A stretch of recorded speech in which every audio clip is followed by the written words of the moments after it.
Sasmita channel में आप सबका स्वागत है। चलिए हम आज बनाएंगे मेथी का पराठा। इसके लिए हमें चाहिए मेथी के मैंने पत्ते ही निकाले हैं।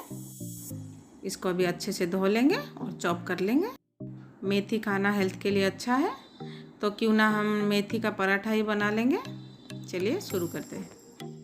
4 लोगों के लिए ही मुझे पराठा बनाना था, इसलिए मैं उतना ही गेहूं का आटा ली हूँ। उसमें अभी चॉप्ड मेथी डाल देते हैं। स्वाद अनुसार अभी नमक डाल देते हैं।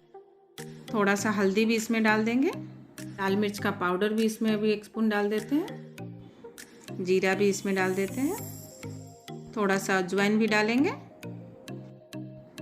जीरा और अजवाइन जो है आपको डाइजेशन में बहुत ही फ़ायदेमंद है, इसीलिए कभी भी अगर ऐसा डिश बनाना है तो थोड़ा अजवाइन डाल दीजिए। टेस्ट में भी बहुत ही